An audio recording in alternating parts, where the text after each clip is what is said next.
यदि देखते हैं राजस्थान में मिट्टियाँ क्या अध्ययन करते हैं इस चैप्टर में राजस्थान की मिट्टियों के बारे में।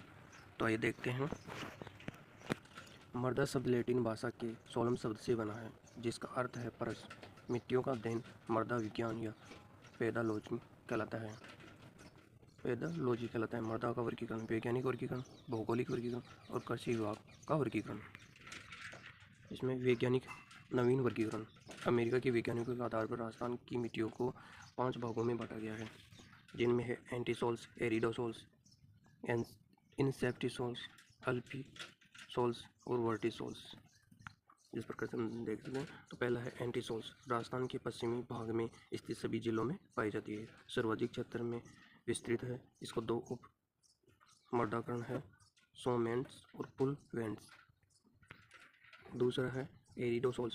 अर्ध शुष्क जलवायु प्रदेश में पाई जाती है।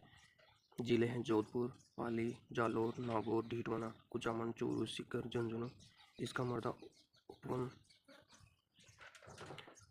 ऑर्चिड है, जिसके अंतर्गत कोम्बो ऑर्चिड्स, कैल्सी ऑर्चिड्स, सेलो ऑर्चिड्स राजस्थान में पाए जाते हैं। तीसरा है इंसेप्टिसोल्स। उप आर्द्र जलवायु में पाई जाती है। जिले हैं सिरोही, पाली, राजसमंद, उदयपुर, भीलवाड़ा, सलूम्बर, चित्तौड़गढ़। मृदा उपकरण है उस्टोक्रेप्स इसका उपकरण है। एल्पिसोल्स जलोढ़ मिट्टी आर्द्र जलवायु प्रदेशों में मिलती है। जिले हैं अलवर, खैरतल, तिजारा, जयपुर, दौसा, डिग, कोटपुतली, बहरोड, भरतपुर, करौली, टोंक, सवाई माधोपुर, धौलपुर। मृदा उपकरण हेप्युलोस्टालोप्लस। वर्टिसोल्स काली मिट्टी राजस्थान के दक्षिणी पूर्वी भाग हाड़ौती पठार में मिलती है। आर्द्र व अति आर्द्र जलवायु प्रदेश में मिलती है। जिले हैं कोटा, बूंदी, बारा, झालावाड़, डूंगरपुर, बांसवाड़ा। मृदा उपकरण पैलियोस्टेट्स, क्रोम्बोस्टेट्स। भौगोलिक वर्गीकरण रेतीली बलुई मिट्टी मरुस्थलीय मृदा राजस्थान के पश्चिमी भाग में पाई जाती है। राज्य में सबसे अधिक भूभाग पर पाई जाने वाली मिट्टी लगभग 2/3 भाग पर पाई जाती है। रेतीली बलुई मिट्टी राजस्थान में सबसे ज़्यादा भाग पर पाई जाती है। थार मरुस्थल में ग्रेनाइट और बलुआ पत्थर से बलुई मिट्टी का निर्माण हुआ है। कैल्शियम फास्फेट की अधिकता व नाइट्रोजन की कमी होती है। मोटे कण वाली मिट्टी जो पहले नदियों द्वारा लाई गई थी अब अनउपजाऊ है तथा इसमें लवणता अधिक है। यह मृदा पवनों द्वारा स्थापित होती रहती है। मिट्टियों के कण मोटे होते हैं, इसलिए जल धारण नमी की क्षमता कम होती है। जिले हैं जैसलमेर, बाड़मेर, बालोतरा, बीकानेर, जोधपुर, फलोदी, नागौर, चूरू, सीकर और झुंझुनू। रेतीली मिट्टी मुख्यतः 3 प्रकार की होती है।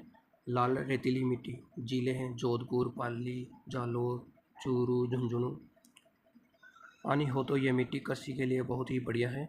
खारी मिट्टी लवण होते हैं, खेती नहीं कर सकते। जिले जैसलमेर, बाड़मेर और नागौर। पीली भूरी रेतीली मिट्टी नागौर, पाली जिले में पाई जाती है। पीली भूरी रेतीली मिट्टी नागौर और पाली जिले में पाई जाती है। भूरी रेतीली बलुई मिट्टी सिरोजम मिट्टी भी इसे कहते हैं। जिले नागौर, पाली, अजमेर, जयपुर। नाइट्रेट्स की उपस्थिति के कारण उर्वरता शक्ति इसकी बढ़ जाती है। इसे घुसूर मरुस्थलीय मिट्टी भी कहते हैं। भूरी रेतीली बलुई मिट्टी को घुसूर मरुस्थलीय मिट्टी भी कहते हैं।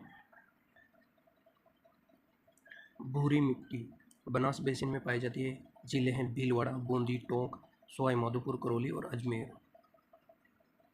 लाल पीली मिट्टी इसका लाल रंग लोहे ऑक्साइड की उपस्थिति के कारण होता है, लेकिन जल में पीली दिखाई देती है। उपजाऊ तत्व जैसे नाइट्रोजन, कैल्शियम की कमी होती है। निर्माण ग्रेनाइट, निस्सेस्ट चट्टानों के टूटने से बना है। मूंगफली, कपास, मक्का के लिए उपयुक्त मिट्टी है। जिले हैं सवाई माधोपुर, सिरोही, भीलवाड़ा और अजमेर। जलोढ़ दोमट कछारी मिट्टी का रंग लाल व भूरा है, सर्वाधिक उपजाऊ मिट्टी होती है। नदियों द्वारा बहाकर लाई गई मिट्टी है। इसमें गेहूँ, सरसों, कपास व तंबाकू की खेती होती है। इसमें चूना, पोटास, फास्फोरस व लोहे तत्व की अधिकता तथा नाइट्रस जिनकी कमी होती है। राजस्थान के पूरे मैदानी भागों में मिलती है। उत्तरी पूर्वी जिलों जयपुर, अलवर, खैरतल, तिजारा, कोटपुतली, बहरोड, दौसा, टोंक, सवाई माधोपुर, करौली, धौलपुर, भरतपुर, गंगानगर, हनुमानगढ़ जिले में पाई जाती है। काली मध्यम काली रेगूर मिट्टी क्षेत्र है आड़ोती क्षेत्र, कोटा, बूंदी, बारा, झालावाड़ में पाई जाती है। ज्वालामुखी दक्कन लावा के निर्मित बेसाल्ट से चट्टानों के अपरदन से बनी है। कपास, चावल व गन्ना, सोयाबीन फसलों के लिए उपयोगी है। गीली होने पर फूल जाती है। इसे सहुत जुताई वाली मिट्टी भी कहते हैं। सहुत जुताई वाली मिट्टी कौन सी? काली होती है। इसमें जब ये सूख जाती है तो इसमें पत्तियाँ हो जाती है और फूल जाती है, तो इसे सहुत जुताई वाली मिट्टी भी कहते हैं। कैल्शियम, पोटास तो पर्याप्त मात्रा में होता है, लेकिन नाइट्रोजन, फॉस्फेट व जैविक तत्वों की कमी होती है। इसमें कल्ले की मात्रा अधिक होती है, अतः यह चिक्का प्रधान मिट्टी है। लवणीय मृदा, इसे ऊसर कलर रहे अल्कलाइन भी कहते हैं। जिले हैं बाड़मेर, जालौर। पर्वतीय लिथोसल्स मिट्टी अरावली पर्वतमाला में पाई जाती है। पर्वतीय लिथोसल्स मिट्टी अरावली पर्वतमाला में पाई जाती है। लाल लोमी लेटेराइट मिट्टी दक्षिणी राजस्थान में डूंगरपुर, बांसवाड़ा, उदयपुर, चित्तौड़गढ़ में पाई जाती है। लोहे तत्व की अधिकता के कारण रंग लाल होता है। कायांतरित चट्टानों ग्रेनाइट, नीस, क्वार्ट्ज़ाइट से बनी है। नाइट्रोजन, फास्फोरस की कमी होती है इसमें। कृषि विभाग का मृदा वर्गीकरण। साइरोजेक्स गंगानगर, रेवेना गंगानगर। मरुस्थलीय मृदा जैसलमेर, बाड़मेर, बीकानेर, जोधपुर, शेखावटी क्षेत्र। जिप्सीफेरस बीकानेर। ग्रे ब्राउन जलोढ़ मृदा पाली, नागौर, अजमेर, जालौर और सिरोही में। नॉन कैल्सियस ब्राउन मृदा जयपुर, सीकर, झुंझुनू, अलवर, नागौर और अजमेर। नवीन जलोढ़ मृदा जयपुर, अलवर, भरतपुर, डीग, सवाई माधोपुर, खैरतल, तिजारा। पीली भूरी मृदा टोंक, सवाई माधोपुर, उदयपुर, भीलवाड़ा, चित्तौड़गढ़। नवीन भूरी मृदा भीलवाड़ा, अजमेर और ब्यावर। पर्वतीय मृदा उदयपुर, सलूम्बर, कोटा, लाल लोम, डूंगरपुर, बांसवाड़ा।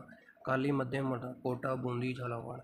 कैल्सी ब्राउन मरुस्थलीय मृदा जैसलमेर, बीकानेर। मरुस्थल व बालू का स्तूप बाड़मेर, जैसलमेर, बीकानेर और जोधपुर में है। मृदा अपरदन, मिट्टियों का एक स्थान से दूसरे स्थान पर जाना, अर्थात स्थानांतरण मिट्टी ही अपरदन कहलाती है। मिट्टी अपरदन को रेंगती मृत्यु, कृषि का क्षय रोग भी कहते हैं। राजस्थान में दो प्रकार का मृदा अपरदन होता है, वायु अपरदन, जल अपरदन। वायु अपरदन राजस्थान का सर्वाधिक प्रभावित क्षेत्र। वायु में मिट्टी के कण एक स्थान से उड़कर दूसरे स्थान पर चले जाते हैं, इसे वायु अपरदन, क्षैतिज परत अपरदन कहते हैं। राजस्थान में सर्वाधिक वायु अपरदन वाला जिला है जैसलमेर। न्यूनतम अपरदन वाला जिला है धौलपुर।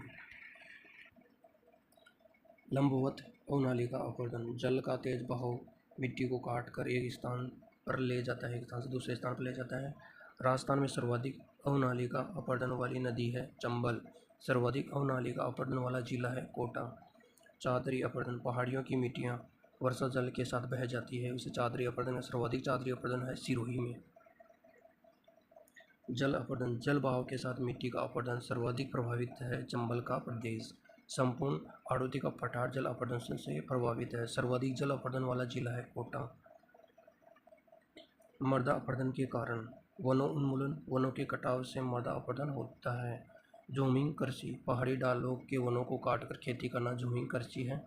अत्यधिक पशुचारण, पशु चारागाह भूमि की वनस्पति को अंतिम बिंदु तक समाप्त कर देते हैं। सही फसल चक्र, समानांतर जुताई ना करना व गलत बुआई करना सही फसल चक्र कहलाना। अत्यधिक सिंचाई व बाढ़ भी मृदा अपरदन के कारण है। मृदा संरक्षण, मृदा अपरदन रोकने के उपाय। पेड़ों की कटाई रोकी जाए, पेड़ों की श्रृंखला बनाकर बालू टीलों के प्रसार को रोका जाए। फसल चक्र, फसलों को हेर फेर अपनाना। जल की गति कम करने के लिए मेड़बंदी करना। मृदा में रासायनिक खाद व कीटनाशक दवाइयों का उपयोग कम करना। मरुस्थलीकरण के कारण जलवायु की कठोरता, उच्च तापमान, कम वर्षा, वनस्पति का अभाव, वन उन्मूलन, जनसंख्या की वृद्धि, अनियंत्रित पशुचारण, अतिचारण, अति जुताई, भूजल स्तर में गिरावट, लगातार सूखा पड़ना, वायु अपरदन, मृदा अपरदन में वृद्धि। सेम जला अधिकता की समस्या, मरुस्थल में जमीन के नीचे चूने का विस्तार है, जिसके कारण नहरों व नदियों का पानी जमीन में अत्यधिक गहराई तक नहीं जाता। वहाँ दलदल की समस्या ही सेम समस्या जल अधिकता कहलाता है। सेम से सर्वाधिक प्रभावित जिले हनुमानगढ़ व गंगानगर है। सेम से सर्वाधिक प्रभावित जिले हनुमानगढ़ व गंगानगर है। हनुमानगढ़ का बड़पल, भगवानदास, देहीदास, तेला गांव सर्वाधिक सेम प्रभावित है। सेम की सर्वाधिक समस्या इंदिरा गांधी नहर क्षेत्र व गंग नहर संचित क्षेत्र में है। सेम की समस्या रोकने के लिए सफेदा का पेड़ लगाना चाहिए। पेड़ों खेतों में पारिस्थिति में नहरों द्वारा सिंचाई से परिवर्तन आया है। मृदा गुण, मृदा का पीएच मान 7 से कम हो तो मिट्टी अम्लीय, चूने की मात्रा कम होती है। और पीएच मान 7 से अधिक हो तो मिट्टी क्षारीय लवणीय होगी। यदि पीएच मान 7 हो तो मिट्टी उदासीन होगी। अम्लीय मिट्टी के समाधान के लिए चूने का प्रयोग करें। राजस्थान के पश्चिमी भाग जोधपुर पाली में लवणीयता की समस्या सर्वाधिक होती है। लवणता, खारापन, क्षारीयता की समस्या के लिए जिप्सम का प्रयोग करें। मिट्टी की निचली सतह से ऊपर की ओर जल रिसाव से मिट्टी अम्लीय व क्षारीय हो जाती है। मृदा के पोषक तत्व, मुख्य पोषक तत्व जैविक कार्बन, फास्फोरस, पोटास। द्वितीय व सूक्ष्म पोषक तत्व सल्फर, जस्ता, लोहा, तांबा, मैग्नीज, बोरोन। मृदा के मुख्य घटक है खनिज, कण, ह्यूमस, जैविक खाद, जल तथा वायु। राजस्थान बंजर भूमि चारागाह विकास बोर्ड राजस्थान की बंजर भूमि चारागाह को विकसित करने के लिए 22 दिसंबर 2016 को राजस्थान बंजर भूमि चारागाह विकास बोर्ड के नाम से पुनर्गठन किया गया। ये ग्रामीण विकास व पंचायती राज विभाग द्वारा क्रियान्वित है। महत्वपूर्ण शब्दावली: हस्तबख्त सिंचाई, कृषि के लिए उपयुक्त भूमि। हस्तबख्त कचरा, भूमि का क्षेत्र जिसमें गांव का नक्शा व सारी जमीन का ब्यौरा होता है उसे कचरा कहते हैं। बंजर भूमि, बेकार भूमि जिसमें कृषि न हो। राजस्थान में सर्वाधिक बेकार भूमि है जैसलमेर, राजसमंद और बीकानेर। प्रतिभूमि, भूमि का उपजाऊपन बढ़ाने के लिए किसानों द्वारा 1 या 2 साल वर्ष के लिए खाली छोड़ दी गई भूमि ही प्रतिभूमि कहलाती है। तो हम ऐसे ही वीडियो हम आगे भी आपके लिए राजस्थान के जीके के लिए लेके आएंगे। तो हमारे चैनल को लाइक और सब्सक्राइब जरूर करें।